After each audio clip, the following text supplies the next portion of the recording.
What's up everyone, this is Dizzy of the Supernaturals crew, and welcome back to this introduction to the b-boy culture beginning breaking video series called How to Flip Moves. If you haven't yet watched episode 1, 2, or 3, please do so before continuing with this video. If you have already watched it, then let the lesson begin! Now that you understand the b-boy flavor and formula and know how to properly cipher which has taught you what you need to work on, thus you are now working on or have found your technique, the next step is to begin using your creativity to flip and create as many variations of each move you learn. Your brain is a muscle, and the more you work it out, the stronger it becomes.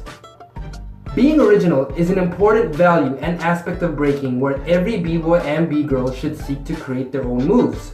Those who do not use their own moves, or at least flip them, are what we call biters. A biter is one of the worst things to be labeled as in the breaking culture because it means that all you do is copy. The universal sign for biting is the bite sign. Although there are many biters in breaking today, there are many b-boys out there that incorrectly call bites on everything. Here I will show you how to flip moves that you can make them your own.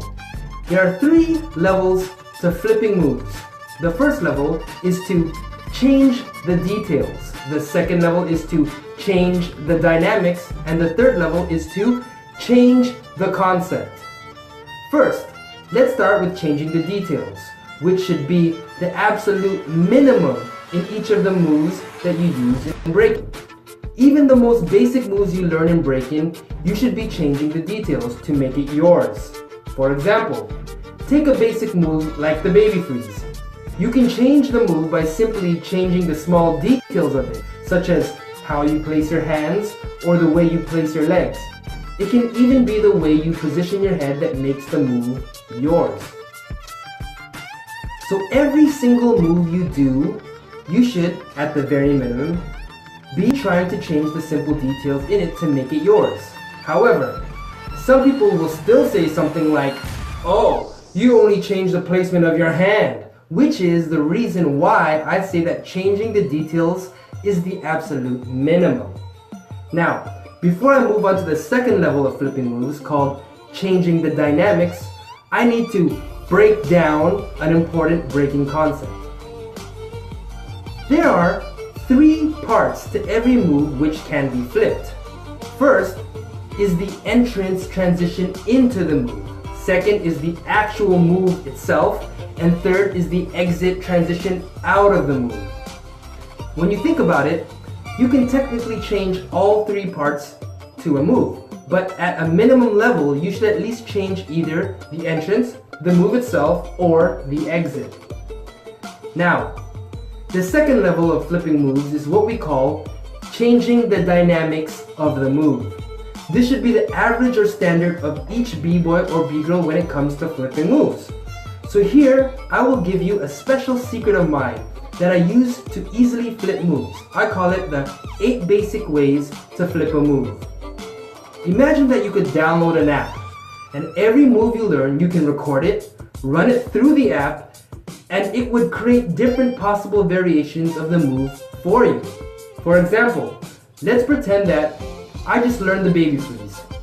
I could enter my baby freeze into the app, and it would say, "There are 6 new different possible variations of your baby freeze." Wouldn't that be freaking awesome? Well, this 8 basic ways to flip a move is a thinking technique that I use to create moves out of any single move that I learn. Each of the 8 ways can be applied to the 3 parts of a move: the entrance, the move, and the exit. Which, when you think about it, 8 ways times 3 parts of a move equals 24 possible ways to flip any move. So here we go. Using the baby freeze as an example, the first way is to ask myself, is there a way that I can drop it? How can I use the baby freeze with the concept of dropping? Can I drop into a baby freeze? Can I drop the baby freeze itself? Can I drop out of the baby freeze? Now, those were just examples I was using.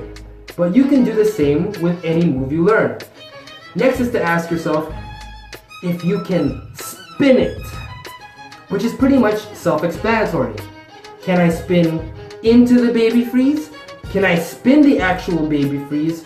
Can I spin out of the baby freeze?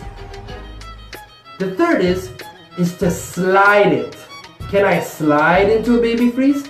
Can I slide the baby freeze itself? Can I slide out of the baby freeze? The fourth is my favorite, which is to thread it. Can I thread into a baby freeze? Can I thread the baby freeze itself? Can I thread out of the baby freeze?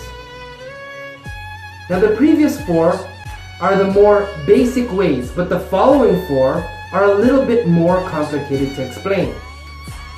So the fifth way to flip a move is to rotate it, which means to take your exact move, but to literally flip, rotate, or turn over the move in order to create a brand new one. For example, one of my first freezes was a head freeze, holding my foot and my other hand on my hip. I flipped this freeze by doing the exact same freeze, but on my elbow. So an example of a rotated baby freeze would be doing the same move, but on your head, for example.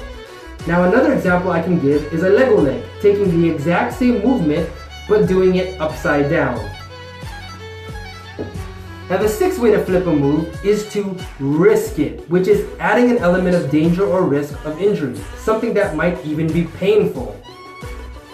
The seventh way to flip a move is to lift it, which is my personal weakness. It's about lifting into a move, or lifting the move, or lifting out of the move. And the eighth and last basic way to flip a move is to bend it, which involves flexibility. Not everyone is flexible, and those who are usually have special flexibility in certain areas. For me, my knees are the most flexible, so I could simply create a baby freeze by bending it. So to recap, those 8 ways to flip a move are to drop it, spin it, slide it, thread it, rotate it, risk it, lift it, and bend it. I turned the 8 ways to flip a move into a jingle so I can easily remember it. Drop it, spin it, slide it, thread it, rotate it, risk it, lift it, bend it. Drop it, spin it, slide it, thread it, rotate it, risk it, lift it, bend it. Whenever you have a move and you want to flip the move, you can simply go through the list of the 8 basic ways to flip the move to find as many variations as possible. Don't forget, you can also apply those 8 ways to the 3 parts of the move, which is, once again, the entrance, the move itself, and the exit transition. The third and highest level of flipping moves is to change the concept. However, that is a lot more advanced and requires you to have already learned and created as many moves and variations as possible. So I'll be saving that for a future episode. So to recap, there are 8 basic ways to flip any and every move, which can be applied to the 3 parts of a move. So 8 ways times 3 parts equals 24 possible basic ways to flip any and every move. And that doesn't even include changing the simple details. With that said, there is absolutely no excuse for biting. And with that said, there are so many moves in b-boying to work with, and I have just given you the basic tools to create with. As you get better at flipping moves, your brain and creativity level will begin to automatically flip moves on its own, seeing countless possibilities and variations of each and every move, which will make you hungrier to get in that cipher and exchange ideas and moves with other b-boys and b-girls. Once again, this is Dizzy of the Supernaturals crew for EasyBreakdance.com, your online b-boying guide to the dance, the art, the culture, and the battle. Hope to see you next month. Until then, keep creating, flip it, don't bite it, and remember, impossible is temporary.